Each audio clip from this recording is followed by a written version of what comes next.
Hello few আজকে আমরা 4 নম্বর chapter start করছি হিস্ট্রি অপশনালের অ্যানসিয়েন্ট হিস্ট্রি 4 নম্বর চ্যাপ্টার কি তো বেদিক এজ। তো বেদিক এজ প্রপারলি আমরা স্টার্ট করার আগে কিছু কিছু জিনিস আমরা দেখবো, সেগুলো বেসিক জিনিসগুলো জানা দরকার। বেদিকটা কি, বেদগুলো কি, কি কি বেদ আছে, উপনিষদ কি আছে, আরণ্যক কি, ব্রাহ্মণস কি, সেসব জিনিসগুলো ক্লারিফাই করবো ফার্স্ট অফ অল। ওকে, তো বেদিক লিটারেচার আমরা যদি শুরু করতে যাই, তো বেদিক লিটারেচার কবে থেকে লেখা স্টার্ট হয়েছিল নিয়ার অ্যাবাউট 1700 BC থেকে। যখন থেকে দেখবে time line wise, sequence wise সবকিছু সাজানো আছে। যখন থেকে ইন্ডাস ভ্যালি সিভিলাইজেশনের ডিক্লাইন শুরু হয়েছিল তখন থেকে বেদিক টাইম শুরু হয়েছিল। বেদিক টাইমকে আমরা দুভাগে ভাগ করি, একটা হচ্ছে আর্লি বেদিক, একটা হচ্ছে লেটার বেদিক। আর্লি বেদিক কেন বলা হয়, লেটার বেদিক কেন বলা হয় না, তো এই সময়ে আর্লি বেদিক সময় শুধুমাত্র ঋগ্বেদা কম্পোজ করা হয়েছিল, কম্পোজ বা লেখা হয়েছিল। আর লেটার বেদিকে বাকি 3টে বেদ লেখা হয়েছিল, যেমন সামবেদা, যজুর্বেদা আর অথর্ববেদা, রাইট? 3টে বেদা লেটার বেদিক সময়ে লেখা হয়েছিল।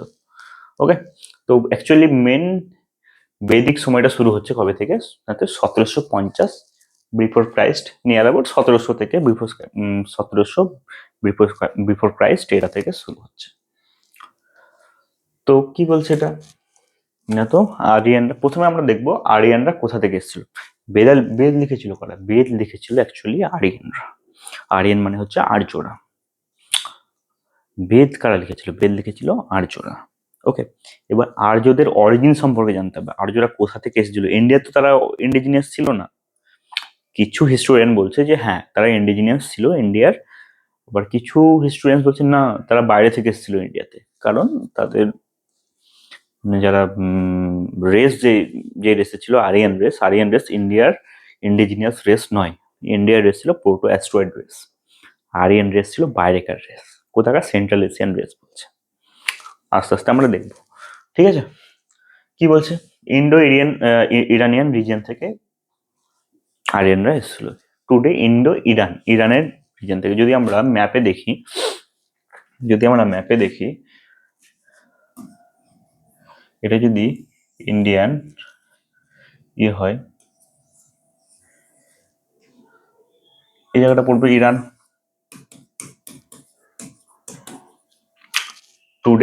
টুডে ইরান, আগে ছিল পার্সিয়া, ঠিক আছে? তো পার্সিয়ার সাম্রাজ্য তো অনেক দূর অব্দি ছিল, এই এত দূর, মানে আজকে টুডে এইটুকু ইরান, কিন্তু পার্সিয়ান সাম্রাজ্য অনেক বড় ছিল। তো এটা হচ্ছে ইরান। তো ইন্ডো ইরানে এই জায়গা থেকে অ্যাকচুয়ালি বলছে, এই জায়গা বা এই জায়গা থেকে মানে ইন্ডিয়াতে এসেছিল। ওকে, আর কি বলছে, তারপর তারা আস্তে আস্তে গ্যাঞ্জেটিক প্লেন মানে গঙ্গার আশেপাশের সমভূমিতে তারা সেটেল হয়ে গেছিল, কারণ সেখানে চাষবাস হতো এবং ফার্টাইল জমি ছিল, সেই জন্য তারা আস্তে আস্তে সেগুলোতে সেটেল হয়েছিল। আর কি বলছে, দে আর মেনলি ক্যাটেল রেয়ারিং পিপল। তারা ক্যাটেল রেয়ার করতো। কি কি ক্যাটেল না, তো তারা অ্যাকচুয়ালি হর্স রেয়ার করতো, মানে হর্স পালন মানে ঘোড়া পালন করতো। সেই ঘোড়াতে করে চেপেই তারা এসেছিল। ঘোড়ার অস্তিত্ব কিন্তু সেন্ট্রাল এশিয়া থেকে ঘোড়ার অস্তিত্ব। আজকালও তুমি সেন্ট্রাল এশিয়ার কোনো একটা দেশে যাবে না কেন, উজবেকিস্তান, তাজিকিস্তান, তুর্কমেনিস্তান, কাজাকিস্তান, সেসব জায়গায় যাবে, তো সেখানে দেখবে একটা জিনিস কমন, সেটা হচ্ছে ঘোড়ার মাংস। কারণ কি, ঘোড়া আমাদের এখানে যেমন ছাগল ঘুরে বেড়ায় না, ওদের এখানে ঘোড়া ঘুরে বেড়ায়, বিভিন্ন প্রজাতির ঘোড়া ঘুরে বেড়ায়। ওকে, তো সেখানে দেখবে ঘোড়ার মাংস খুব প্রচলিত, ঘোড়ার মাংস খায় সেন্ট্রাল এশিয়ার লোকে। ওকে, তো তারা ক্যাটেল রেয়ারিং করতো, না কি মেনলি ঘোড়া তারা রেয়ার করতো। আর কি করতো, the main Vedic age started in 1500 BC up to 600 থেকে একদম লেটার বেদিক এজ একদম শেষ হয়ে গেছিল। ওকে, আরিয়ান কথাটা কোথা থেকে এসছে? আরিয়ান মানে আর্য কথাটা কোথা থেকে? আর্য কথাটা এসছে, আরিয়া মিন্স হচ্ছে Nobel character. Nobel in the sense কি না, তো তারা সিগনিফিক্যান্ট ক্যারেক্টার। ফ্রি বর্ন মানে তারা কোনো তারা স্পিরিচুয়ালে মানে আর কি বিশ্বাস করতো, স্পিরিচুয়াল বন্ড বলে ওটাকে, স্পিরিচুয়াল বন্ড। ওকে, কোথা থেকে এসেছিল না, তো ইন্ডো ইরানিয়ান রিজন থেকে এসেছিল ইন্ডিয়াতে, আস্তে আস্তে আস্তে আস্তে তারা ইন্ডিয়ার বিভিন্ন জায়গায় যেমন গঙ্গার ধারে এসে সেটেল হয়। কিসে করে এসেছিল না, তো ঘোড়াতে করে এসেছিল তারা, ঘোড়াতে করে এসেছিল তারা, ঘোড়া সবসময় তাদের সঙ্গে ক্যারি করতো। আর ঘোড়া কোথা থেকে কোথায় পাওয়া যায়, মানে ঘোড়া ইন্ডিয়ান সাবকন্টিনেন্টে তারপরে এসেছে, ইন্ডিয়ান সাবকন্টিনেন্টে ঘোড়ার অতটা প্রচলিত ছিল না। তার আগে ঘোড়া কোথায় ছিল না, তো সেন্ট্রাল এশিয়ার রিজনে কিন্তু ঘোড়ার প্রচলিত ছিল। ওকে,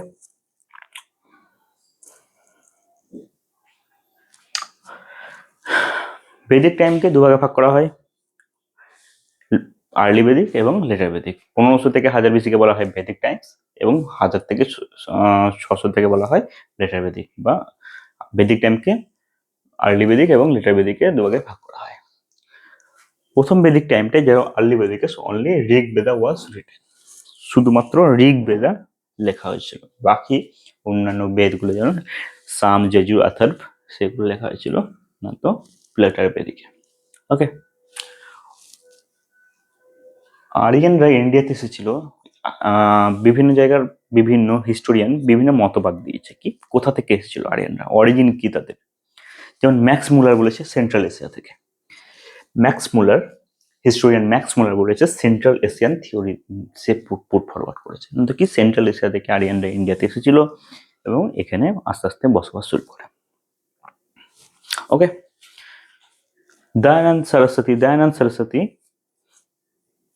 সরস্বতী বলছে কি না, তো তিবেত, এশিয়া মাইনর, পামির সে যে সব জায়গা থেকে এসেছিল, তিবেত, এশিয়া মাইনর, পামির সেসব জায়গা থেকে এসেছিল। এটা কিন্তু ডাব্লিউবিসিএস হিস্ট্রি অপশনাল পেপারে কিন্তু ডিরেক্টলি জিজ্ঞেস করেছে এই কোশ্চেনটা, যে origin of the Aryans described. Okay, তো এইসব জিনিসগুলো আমরা কিন্তু সিস্টেমেটিক ওয়েতে কিন্তু লিখবো। হার্চফেল্ড কি বলছে, হার্চফেল্ড বলছে কোথা থেকে এসেছিল নাকি তুর্কিস্তান থেকে, তুর্কিস্তান থেকে এসেছিল, মানে টুডে তুর্কমেনিস্তান, উজবেকিস্তান এসব এরিয়া থেকে, সেন্ট্রাল এশিয়া বলছে মানে ক্যাসপিয়ান এবং আরল সাগরের মধ্যখানে যে অংশ আছে সেখান থেকে এসেছিল, তুর্কিস্তান থেকে।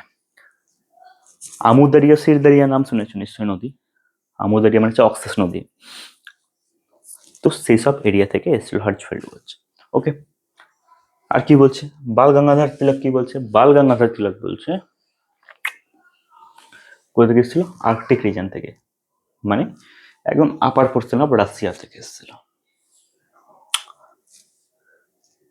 এবং জেসি রড কি বলছে ব্যাকটেরিয়া থেকে এসেছিল, টুডে আজকের ডেটে যেখান থেকে হিন্দুকুশ পর্বত, মানে এটা ধরে ইন্ডিয়ার ম্যাপ, হিন্দুকুশ পর্বত কোথায়, হিন্দুকুশ পর্বত হচ্ছে এই জায়গাটা পড়ছে, পামির পড়বে, পামির পড়বে এই জায়গাটায়, পামির থেকে এখানে হিন্দুকুশ, মানে টুডে পাকিস্তানে হিন্দুকুশ পড়ছে। তো এইখান থেকে আর এইখানটায় আছে একটা নদী, সেটা হচ্ছে আমুদারিয়া এবং সিরদারিয়া, এখানে আছে, এখানে আড়াল সাগরে মিশেছে। তো এই আমুদারিয়া নদীর এই মধ্যখানে এরিয়া থেকে আরিয়ানরা ইন্ডিয়াতে এসেছিল। কি বলছে J C Rhode, historian J C Rhode বলছে এই এরিয়া থেকে ইন্ডিয়াতে এসেছিল। ওকে, তো একে একে থিওরিগুলো দেখে নেওয়া যাক। Okay, central Asian theory of Max Muller ডিটেলডে আমরা একটু ডিটেলডে দেখবো। এগুলোতে লেখানোর কিছু নেই, ডিকটেশন করার কিছু নেই, জাস্ট তোমরা ক্লাস নোটে রানিং নোটস বানাতে থাকবে। Central Asian theory of Max Muller কি বলছে, Eurasia region north east of Black Sea, today Black Sea কে যদি আমরা দেখি নর্থ ইস্ট, তার নর্থ ইস্টের কোন এরিয়া না, তো পড়ছে বলো, নর্থ ইস্ট পড়ছে তার আজারবাইজান, জর্জিয়া, এই যে area, today Armenia, Georgia, Azerbaijan, some parts of Ukraine and some parts of Russia, সেসব এরিয়া থেকে কিন্তু সেটা সেন্ট্রাল এশিয়া পড়ছে, সেটা মানে সেটা একটা সেন্ট্রাল এশিয়ার পার্টস পড়ছে, সেখান থেকে এসেছিল ম্যাক্স মুলারের মতে। আর কি বলছে, they came from that region due to climatic change, সেখানে বিভিন্ন রকমের ক্লাইমেটিক চেঞ্জেস হয়েছিল, খুব ঠান্ডা এরিয়া ছিল, তো সেখানে হয়তো শৈত্যপ্রবাহের জন্য গ্রাসল্যান্ড তাদের দরকার ছিল, অ্যাকচুয়ালি গ্রাসল্যান্ড।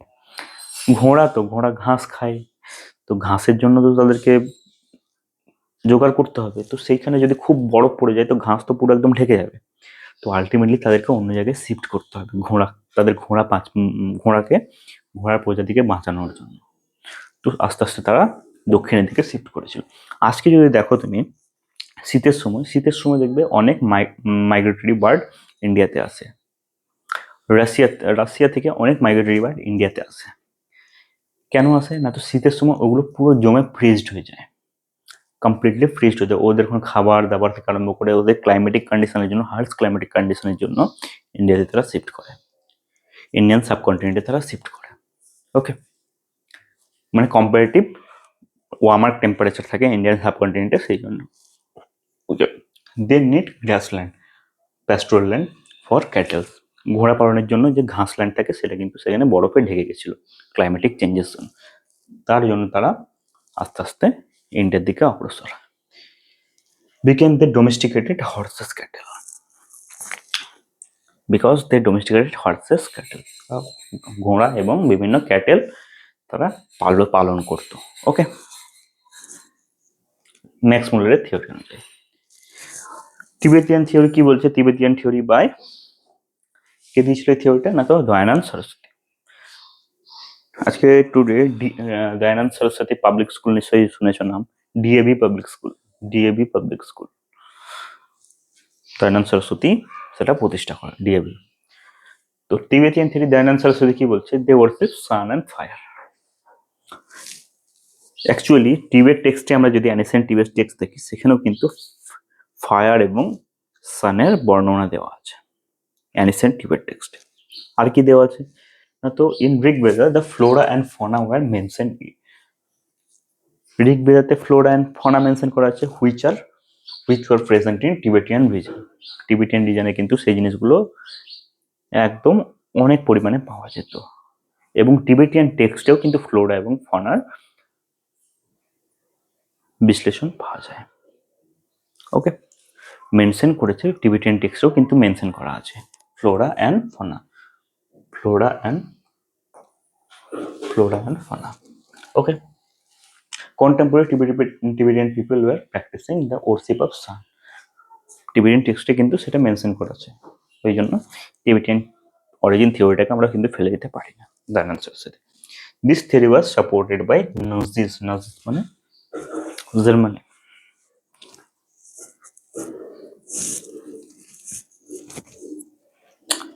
নাজিসরা এই থিওরিটাকে সাপোর্ট করেছিল।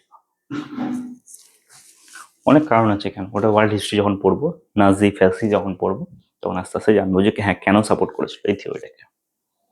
ওকে, নেক্সট থিওরি কি বলছে? Arctic region theory. Arctic region theory কে দিয়েছিল না তো বাল গঙ্গাধর তিলক। বাল গঙ্গাধর তিলক বলছেন না, they were came from Arctic region due to harsh climatic changes, যেখানে খুব ঠান্ডা পড়ে গেছিল এবং সেখানে ক্যাটেল রেয়ারিংটা খুব মানে সমস্যায় পড়ে গেছিল ক্যাটেল রেয়ারিং এর জন্য, সেই জন্য তারা আস্তে আস্তে আস্তে ইন্ডিয়ার দিকে অগ্রসর হয়। ক্যাটেল রেয়ারিং এর হচ্ছেই মেন সমস্যা। এর আগেও দেখলাম আমরা দয়ানন্দ সরস্বতী বলছে যে আস্তে আস্তে সেখান থেকেও চলে এসেছিল ম্যাক্স মুলারের থিওরিতেও বলছে যে হ্যাঁ আস্তে আস্তে সেখান থেকে চলে এসেছিল ডিউ টু ক্যাটেল রেয়ারিং এর প্রবলেমের জন্য। তো এখানেও কিন্তু আর্কটিক রিজনের থিওরিতেও সেটা বলছে যে হ্যাঁ সেখানেও কিন্তু হার্শ ক্লাইমেটিক কন্ডিশন ছিল, সেই জন্য আস্তে আস্তে ইন্ডিয়ার দিকে অগ্রসর হয়। He mention in his book Arctic home in the Vedas. সে একটা বই লিখেছিল সেটা বাল গঙ্গাধর তিলক, সেটার নাম হচ্ছে কি Arctic home in the Vedas. সেখানে মেনশন করা আছে দেয়ার কেম ফ্রম আর্কটিক রিজন, মানে আজকের ডেটে এটা রাশিয়ার আপার পোর্শনে পড়ছে, অ্যাকচুয়ালি নর্থ রাশিয়া এসব পড়ছে সাইবেরিয়া এসব জায়গাগুলো পড়ছে। Due to extreme climatic condition the Aryans are moved to Europe then central Asia.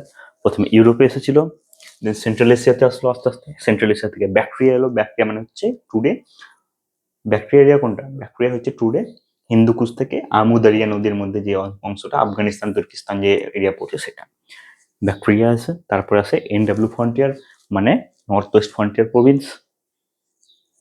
North West frontier মানে হচ্ছে আমরা আজকে যদি দেখি আজকের ডেটে পাকিস্তানের কিছু এরিয়া পড়ছে, যেগুলো কাশ্মীরের আশেপাশে পড়ছে, সেসব এরিয়া থেকে আসা, তারপরে আসে ইন্ডিয়াতে প্রবেশ করে। ইন্ডিয়া থেকে এসে তারা ফাইনালি গ্যাঞ্জেটিক প্লেন মানে গঙ্গার আশেপাশে তারা বসবাস শুরু করে। Okay, right. Indian origin theory, অনেকগুলো হিস্টোরিয়ান আবার বলছে না, there came from actually Indian, they were Indian indigenous people. কেন না, তো ঋগ্বেদায় মেনশন করা আছে সপ্ত সিন্ধু, সপ্ত সিন্ধু ওয়ার্ডটা ঋগ্বেদাতে মেনশন করা আছে। তো সপ্ত সিন্ধু ওয়ার্ড ঋগ্বেদায় মেনশন করার জন্য বিভিন্ন হিস্টোরিয়ান বলছে না, they are actually from India, they are indigenous people. কি বলছে না, তো গঙ্গানাথ ঝা কি বলছে, গঙ্গানাথ ঝা বলছে দে ওয়ার ফ্রম ইন্ডিয়া, দেবভূমি উত্তরাখণ্ড। ঋগ্বেদাতে ঋগ্বেদাতে কিন্তু দেবভূমি মানে টুডে উত্তরাখণ্ড, উত্তরাখণ্ডে মানে দেবভূমি বলে সেটা কিন্তু মেনশন করা আছে। গঙ্গানাথ ঝা বলছে সেটা, ঠিক। আর কি বলছে DS Trivedi, DS Trivedi historian, DS Trivedi কি বলছে, they belongs to Multan and Devika river area. এটাও ঋগ্বেদাতে মেনশন করা আছে বলে সে বলতে পারছে। আবার কি বলছে ডিএস কালা, ডিএস কালা হিস্টোরিয়ান কি বলছেন, তো they were from Himalaya and Kashmir. Himalaya এবং কাশ্মীর সম্পর্কে কিন্তু ঋগ্বেদে একদম স্পষ্টভাবে মেনশন করা আছে। প্রত্যেকটা থিওরি দেওয়ার পিছনে কিছু না কিছু কারণ আছে, যেগুলো লিটারি সোর্সেস হিসাবে বেদিক এজে লিটারি সোর্সেস হিসাবে ইউজ করা হয়, যেগুলো বেদাতে আছে, ঋগ্বেদায় আছে। ওকে, আর কি বলছে অবিনাশ চন্দ্র দাস কি বলছে, সপ্ত সিন্ধু রিজন থেকে ধরে এসছে, সপ্ত সিন্ধু রিজন থেকে। সপ্ত সিন্ধু তো মেনশন করা আছে অলরেডি ঋগ্বেদাতে, ফাইন। তো বিভিন্ন বিভিন্ন রকম থিওরির পিছনে কিছু না কিছু কারণ আছে দেওয়ার পিছনে। ওকে, শুধু শুধু কেউ কোনো থিওরি দিতে পারে না, তার পিছনে নিশ্চয়ই কোনো এভিডেন্সেস আছে। এই এভিডেন্সেসগুলো ইন্ডিয়ান ইন্ডিজিনিয়াস পিপল বলছে, কারণ এই এভিডেন্সগুলো পাওয়া গেছে কোথায় না, তো ঋগ্বেদাতে, রাইট। ঋগ্বেদাতে পাওয়ার জন্য এগুলো বলছে না, হচ্ছে ইন্ডিয়ান ইন্ডিজিনিয়াস পিপল, আরিয়ানরা। আর কি বলছে সোর্সেস অফ হিস্টোগ্রাফি, আমরা আরিয়ানদের অরিজিন সম্পর্কে জেনে নিলাম পুরো কমপ্লিটলি, কোথা থেকে এসেছে বিভিন্ন হিস্টোরিয়ানসের মতবাদ জানলাম, ম্যাক্স মুলারের, দয়ানন্দ সরস্বতী, বাল গঙ্গাধর তিলক, গজানন ঝা, ডিএস কালা, অবিনাশ চন্দ্র দাস। ওকে, বিভিন্ন হিস্টোরিয়ানসের মতবাদ কিন্তু জানলাম, অরিজিন মানে respect to origin of Aryans. Okay, এগুলোই কিন্তু একবার একদম সেম একদম সিম্পল কোশ্চেন এসছে ডাব্লিউবিসিএস হিস্ট্রি অপশনালে, না তো origin of the history, origin of Aryans নিয়ে ডিসকাস। তো আমরা কমপ্লিটলি আস্তে আস্তে আস্তে আস্তে জিনিসটা বানাবো। ওকে, কি বলছে অনলি সোর্স বৈদিক লিটারেচার, সোর্সেস অফ হিস্টোগ্রাফি। এই যে মানে আরিয়ানদের সম্পর্কে জানা এবং বেদ সম্পর্কে জানা কোথা থেকে আমরা পাই, হিস্টোগ্রাফি মানে হচ্ছে কোথা থেকে আমরা জানতে পারি, এই হিস্ট্রিটা আমরা কোথা থেকে জানতে পারি না, তো অনলি সোর্স হচ্ছে ঋগ্বেদা। ঋগ্বেদিক ঋগ্বেদিক এরাতে আর্লি বেদিক সময়ে ঋগ্বেদা লেখা হয়েছিল, তো সেই ঋগ্বেদা থেকে কিন্তু আমরা বেদিক লিটারেচার থেকে কিন্তু আমরা হিস্টোগ্রাফি জানতে পারি। এবং লেটার বেদিক থেকে কিন্তু 3টে বেদ লেখা হয়েছিল, সাম, অথর, ইয়াজুর। তো সেই সাম, অথর, ইয়াজুর বেদা থেকে আমরা কিন্তু কমপ্লিটলি জানতে পারি যে হ্যাঁ, বেদা থেকে আমরা কমপ্লিটলি এই যুগের সম্পর্কে সম্পূর্ণ হিস্ট্রিটা জানতে পারি। বেদ ওয়ার্ড কোথা থেকে এসছে, বেদ ওয়ার্ড এসছে ভিড থেকে, ভিআইডি, ভিড। ভিড মানে হচ্ছে টু নো, মানে আমরা জানার ইচ্ছা, জানার ইচ্ছা, টু নো, জানার ইচ্ছা। ভিড মানে হচ্ছে টু নো, মানে জানার ইচ্ছা, রাইট। তো আমরা বেদিক লিটারেচারকে আমরা দুভাগে ভাগ করতে পারি, একটা হচ্ছে শ্রুতি লিটারেচার, একটা হচ্ছে স্মৃতি লিটারেচার। শ্রুতি লিটারেচার মানে হচ্ছে যেগুলো আমরা কানে শুনে আমরা যেসব লিটারেচারগুলো আমরা শিখি বা জানি, কানে শুনে মানে শ্রুতি, শ্রবণ করে যেসব জিনিস শুনি সেগুলো হচ্ছে শ্রুতি। স্মৃতি, স্মৃতি মানে হচ্ছে যেগুলো আমরা মাথার মধ্যে ঢুকিয়ে রেখে রাখি। স্মৃতি লিটারেচারগুলো অ্যাকচুয়ালি হচ্ছে টু মেমোরাইজ বলা হয়, টু মেমোরাইজ আর টু হেয়ার। শ্রুতি লিটারেচার মানে হচ্ছে টু হেয়ার, মানে শুনে শুনে ছোট ছোট করতে হতো, আর স্মৃতি লিটারেচার হচ্ছে পড়ে পড়ে পড়ে পড়ে মেমোরাইজ করতে হতো। ওকে, তো শ্রুতি লিটারেচারের মধ্যে কি কি আছে না, তো বেদাস, 4টে বেদ আছে, ঋক, সাম, ইয়জুর, অথর্ব, 4টে বেদ। Brahmanas, there are so many brahmanas, আরণ্যকস, আরণ্যকস হচ্ছে অনেকগুলো আরণ্যকস আছে, আর কিছু উপনিষদ, নিয়ার অ্যাবাউট 108টা উপনিষদ আছে, মানে ডিসকভার্ড 108টা ইয়ে আছে, তার মধ্যে 22টা মতো ডিসকভার করা হয়েছে। আমরা সোর্সেস অফ হিস্ট্রিতে আমরা কিন্তু উপনিষদ সম্পর্কে একটু ধারণা পেয়েছি। ওকে, এবং স্মৃতি লিটারেচার কি কি আছে, স্মৃতি লিটারেচার আছে পুরাণস, আর কি এপিক্স, রামায়ণ মহাভারত, এপিক্স, ভগবদ গীতা, এগুলো সব রিটেন, আমরা পড়ে পড়ে সেগুলো মেমোরাইজ করতে পারি, আর সেগুলো শুনে শুনে আমাদেরকে মেমোরাইজ করতে হয়, সেই জন্য এগুলো শ্রুতি লিটারেচার, আর এগুলো হচ্ছে স্মৃতি লিটারেচার, রাইট?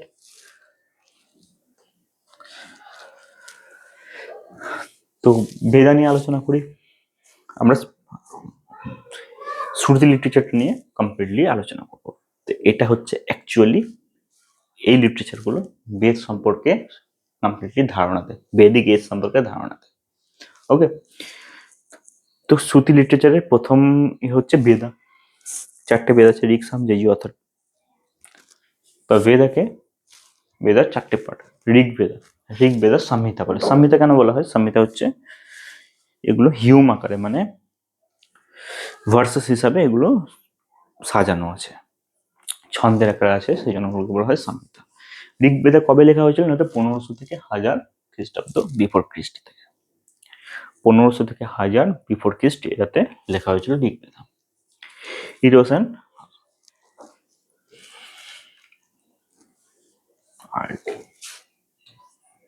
আর্লি বেদিক টাইমে only Rigveda was composed. Rigveda শুধু আর্লি বেদিক সময়ে লেখা হয়েছিল। আর কি না, তো স্যাক্রেড টেক্সট অফ হিন্দুইজম, হিন্দুইজমের একটা মাত্র স্যাক্রেড মানে হচ্ছে একমাত্র তোমার পবিত্র বই হচ্ছে Rigveda. Collection of Sanskrit Hume's, সংস্কৃতের ছন্দগুলো আছে, শ্লোকগুলো আছে। ওকে, আর কি আছে? 10,600 ভার্সেস এবং 1028 হিউমস আছে, ছন্দ আছে, মানে 28টা শ্লোক আছে, সরি ছন্দ আছে কত, 10,600 হচ্ছে ছন্দ, আর 1028 হচ্ছে শ্লোক। ওকে,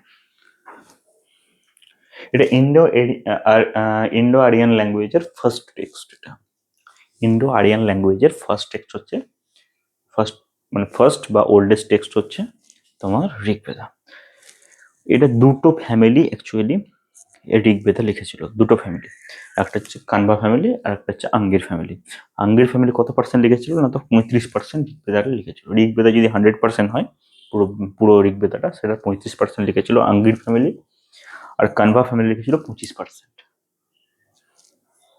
ওকে, মানে 60% এই দুটো ফ্যামিলি লিখেছিল, সেই জন্য অ্যাকচুয়ালি ফ্যামিলি বুক বলা হয়, রাইট?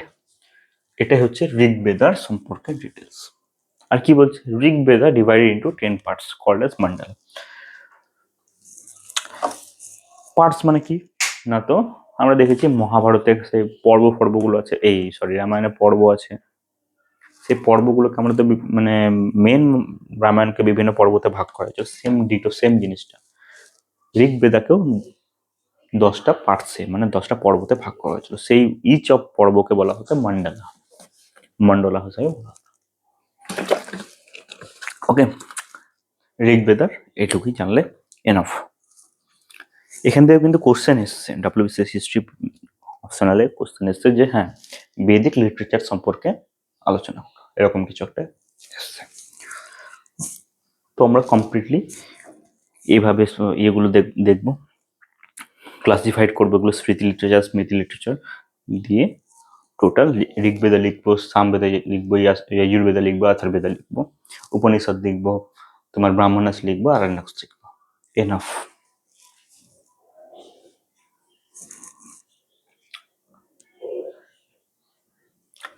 আর কি বলছে, hymns are known as Sukta হিসাবে বলা হতো হিউমগুলোকে। Indra was the chief deity, Indra ছিল মেন, আজকে যেটাকে বিষ্ণু বলি বা ইন্দ্র, সেটা ছিল চিফ ডেইটি, মানে হচ্ছে মেন হচ্ছে তোমার ঠাকুর বলি, মেন ঠাকুর হচ্ছে ইন্দ্র, মেন গড হচ্ছে ইন্দ্র। আর কি গড অফ স্কাই, আকাশের মানে উপর, গগনের গগনের দেবতা ছিল কে, বরুণ। এবং ফায়ার গড ছিল অগ্নি বা সূর্যা বা ব্রহ্মা, অগ্নি বা সূর্য বা ব্রহ্মা। ওকে, এটা ছিল ঋগ্বেদিক। ঋগ্বেদে এগুলো মেনশন করেছে। সামবেদা কি? সামবেদা হচ্ছে অ্যাকচুয়ালি মিউজিক বুক বলা হয় এটাকে। অ্যাকচুয়ালি অরিজিন হয়েছিল, ইন্ডিয়ান মিউজিকের অরিজিন হয়েছিল সামবেদা থেকে। সামবেদা থেকে ইন্ডিয়ান মিউজিকের অরিজিন হয়েছিল। ওকে, কি বলছে? This book is known as originator of Indian music in India, storehouse of chants, mixture of poetry and verses. Storehouse of chants. Okay, this book has also a Upaveda, Gandharv Veda.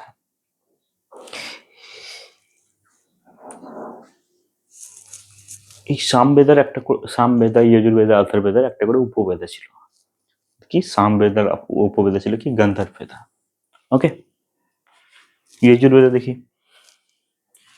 যজুর্বেদাতে কি বলছে? যজুর্বেদাকে দুভাগে ভাগ করা হয়েছে, একটা হচ্ছে কৃষ্ণ যজুর্বেদা, একটা হচ্ছে শুক্লা যজুর্বেদা। কৃষ্ণ যজুর্বেদা কি? আনঅ্যারেঞ্জ কালেকশন অফ ভার্সেস। শ্লোকগুলো অতটা অ্যারেঞ্জেটিক ওয়েতে ছিল না, মানে ঠিকঠাক ভাবে অ্যারেঞ্জ করা ছিল না, সেই জন্য এটাকে আনঅ্যারেঞ্জ কালেকশন অফ ভার্সেস বলা হয়। শুক্ল যজুর্বেদাতে সবকিছু অ্যারেঞ্জ করা ছিল, সিস্টেমেটিক অ্যারেঞ্জ করা ছিল। ওকে, আর কি বলছে? Collection of sacrifice prayer. আজকের ডেটে যদি আমরা দেখি কখনো বলি হচ্ছে, বলিতে দেখবে একটা বাজনা বাজে। কখনো যদি কোনো বলি টলি দেখো তো দেখবে ওই পাশে একটা বাজনা বাজে, বলির বাজনা। সেই বলির বাজনাটা কোথা থেকে নেওয়া হয়েছে? যজুর্বেদা থেকে, স্যাক্রিফাইস থেকে, রাইট? আর কি? আমরা কোনো কিছু জিনিস স্যাক্রিফাইস করছি, যেমন পিণ্ডদান। দান যখন হচ্ছে তখন দেখবে একটা মন্ত্র পড়া হয়, সেটা কোথায় আছে?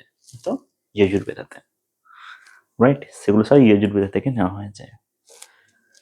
ইট হ্যাজ 40 mandala, 40টা পার্ট আছে যজুর্বেদার, 40টা পার্ট আছে, মানে each of parts called as mandala। তো 40টা পার্ট আছে রাইট? এর একটা উপবেদা আছে, নাম কি? ধনুর্বেদা। উপবেদার নাম কি? ধনুর্বেদা। ওকে, নেক্সট দেখা যাক অথর্ববেদা। অথর্ববেদা মানে কি? অথর্ববেদা হচ্ছে অ্যাকচুয়ালি কিছু না, ডে টু ডে লাইফ ম্যানেজের শ্লোকগুলো এখানে লেখা আছে। ডে টু ডে লাইফ ম্যানেজের শ্লোকগুলো কিন্তু অথর্ববেদাতে লেখা আছে। আর কি? এটা অ্যাকচুয়ালি লেটার বেদিক পিরিয়ডে কিন্তু এটা কম্পোজ করা হয়েছিল এই অথর্ববেদা। ওকে, 730 Hume and 6000 mantras was composed in 20 books. অথর্ববেদার 20টা বই আছে, তো 20টা বইয়ের মধ্যে কতগুলো? 730টা হিউম এবং 6000 মন্ত্র লেখা আছে। Okay, it is also known as Brahmaveda. এটাকে ব্রহ্মবেদাও বলা হয়। এটা কিন্তু প্রিলিমস পার্সপেক্টিভে কিন্তু আসে এই কোশ্চেনটা, ব্রহ্মবেদা কোন বেদকে বলা হয়? আচ্ছা, অথর্ববেদাকে। ওকে, অথর্ববেদা আর কি বলছে? অথর্ববেদা ডিলস উইথ মান্ডুক্য উপনিষদ এবং মুন্ডকা উপনিষদ। প্রত্যেকটা বেদের একটা করে এক বা একাধিক উপনিষদ থাকতে পারে। উপনিষদ মানে হচ্ছে ফিলোসফিক্যাল পার্ট অফ বেদা। তো এই অথর্ববেদার ফিলোসফিক্যাল পার্ট কোথায় আছে মেনশন করা আছে? না তো মান্ডুক্য উপনিষদে এবং মুন্ডাকা উপনিষদে। অ্যাকচুয়ালি দেখবে মুন্ডাকা উপনিষদ আমরা আগেও পড়েছি, সত্যমেব জয়তে। এটা কোথা থেকে নেওয়া হয়েছে? না তো মুন্ডাকা উপনিষদ থেকে নেওয়া হয়েছে, মুন্ডাকা থেকে, মান্ডুক্য থেকে না। ঠিক আছে, এটা একটু মেনশন করবে। আর কি? এটা একটা উপভেদা আছে কি? শিল্পভেদা। অথর্ববেদার উপভেদা হচ্ছে শিল্পভেদা। ওকে, অল বেদাস আর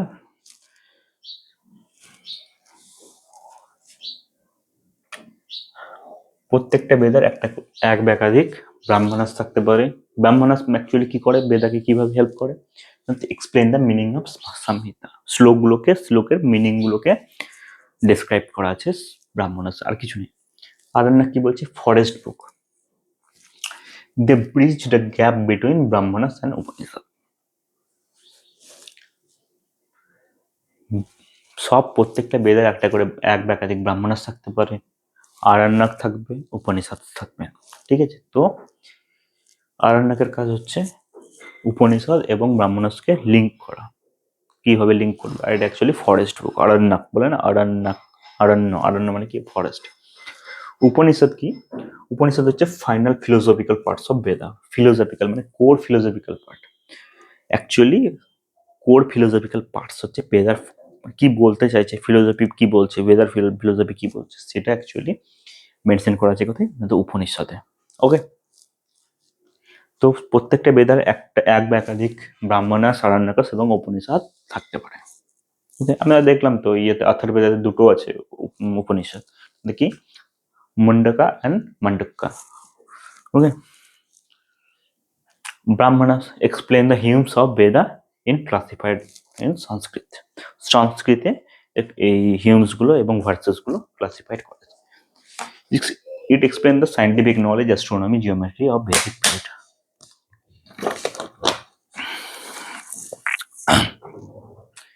scientific knowledge, astronomy, geometry, Vedic পিরিয়ডের এইসব সম্পর্কে যদি আমরা জ্ঞান নিতে চাই, সেই সময় সেরকম কি কি ছিল, সায়েন্টিফিক নলেজ কি ছিল, অ্যাস্ট্রোনমি কি ছিল, জিওমেট্রি কি ছিল, সেগুলো যদি জানতে চাই তখন আমাকে পড়তে হবে Brahmanas. Okay, each Veda has one or more its Brahmanas. এক বা একাধিক ব্রাহ্মণা থাকতে পারে একটা বেদার। Okay, each Brahmana is generally associated with a particular Vedic school.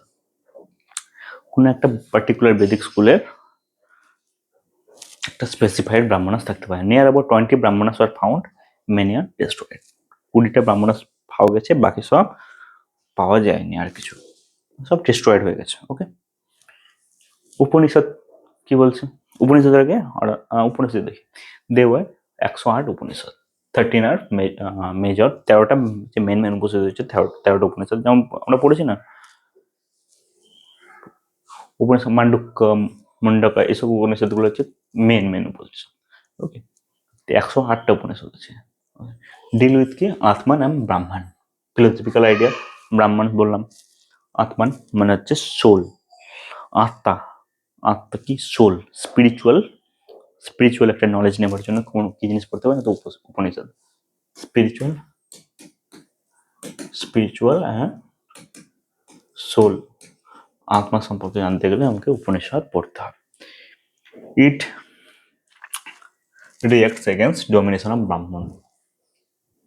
Domination of ব্রাহ্মণের অপোজিটে লেখা হয়েছিল, সেই জন্য উপনিষদ কিন্তু শূদ্র এবং মহিলাদেরও পড়ার অনুমতি ছিল, রাইট? সেই সময় বেদিক এজ, বেদ কিন্তু শূদ্ররা এবং মহিলারা কিন্তু পড়তে পারতো না, only male person were allowed. Okay, spiritualism deal with spiritualism, non violence, soul as a permanent entity. সোলের কখনো মৃত্যু হয় না, আত্মার কখনো মৃত্যু হয় না, এ বডি থেকে ও বডি চলে যায়, সেটাই আর কি বলতে চেয়েছে উপনিষদে। ওকে, সত্যমেব জয়তে, সত্যমেব জয়তে কোথা থেকে নেওয়া হয়েছে না তো মুন্ডাক্কা উপনিষদ, মুন্ডাকা উপনিষদ থেকে সত্যমেব জয়তে নেওয়া হয়েছে। এবার দেখবো অরণ্যক, দেখবো Aranyaka nothing but it is a forest book. Sacrificial rituals are interpreted by Aranyaks in a symbolic way. Sacrificial rituals কিভাবে কি স্যাক্রিফাইস করতে হবে না এভরিথিং, সেগুলো আমরা কোথাতে পাবো না তো আরণ্যকে পাবো আমরা। ওকে, তো আজকে আমরা কি কি দেখলাম? আজকে আমরা দেখলাম অরিজিন অফ আরিয়ান্স, আর কি দেখলাম? বেদিক লিটারেচার দেখলাম,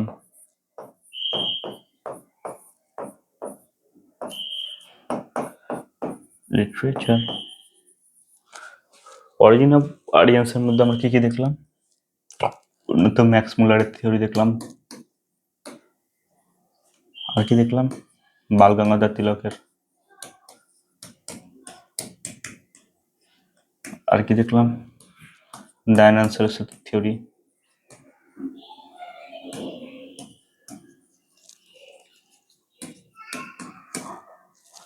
ইন্ডিজিনিয়াস থিওরি কি কি দেখলাম না তো ডিএস কালা, DS DS DS colour theory দেখলাম, ডিএস ত্রিবেদী দেখলাম, ডিএস ত্রিবেদী দেখলাম, আর কি দেখলাম, অবিনাশ চন্দ্র দাসের দেখলাম। ওকে, ইন্ডিজিনিয়াস থিওরি এগুলো দেখলাম, ম্যাক্স মুলারের সেন্ট্রাল এশিয়ান থিওরি দেখলাম, বাল গঙ্গাধর তিলকের দেখলাম, আর্কটিক থিওরি দয়ানন্দ সরস্বতী দেখলাম, পামের এবং সেন্ট্রাল এশিয়ান থিওরি দেখলাম। ওকে, বৈদিক লিটারেচারের মধ্যে কি দেখলাম, শ্রুতি লিটারেচার আর স্মৃতি লিটারেচার, শ্রুতি লিটারেচার এবং স্মৃতি লিটারেচার, স্মৃতি লিটারেচার। ওকে, শ্রুতি লিটারেচারের মধ্যে কি পড়ছে না, তো বেদ, উপনিষদ, আর কি পড়ছে না, তো ব্রাহ্মণা, আর কি পড়ছে না, তো আরণ্যক।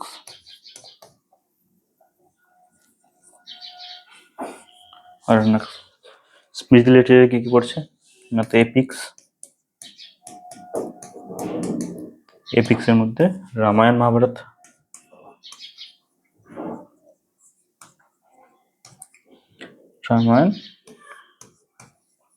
মহাভারত, আর কি দেখলাম না, তো ভাগবত গীতা,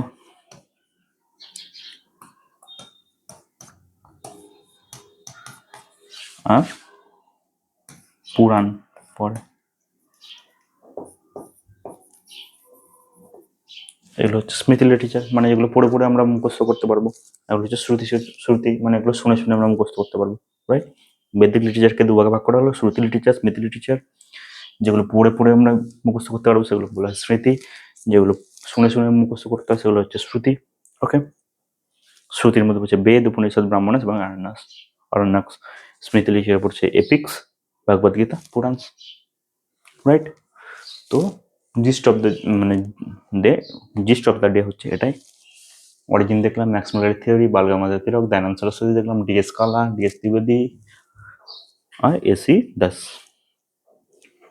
ওকে, তো আজকে এটুকুই। নেক্সট ক্লাসে বেদিক লিটারেচার সম্পর্কে পলিটিক্যাল লাইফ দেখবো, সোশ্যাল লাইফ দেখবো, রিলিজিয়াস লাইফ দেখবো, যেগুলো actually exam point of view থেকে ইম্পর্টেন্ট, সেসব জিনিসগুলো দেখবো। কমপ্লিটলি ওগুলোই পরীক্ষাতে আসবে, আর ওগুলোই তোমরা লিখবে। 250+ কিন্তু এক্সাম বিদ্যা থেকে কিন্তু এবারের ব্যাচে কিন্তু আসবে। ওকে, ঠিক আছে, থ্যাংক ইউ।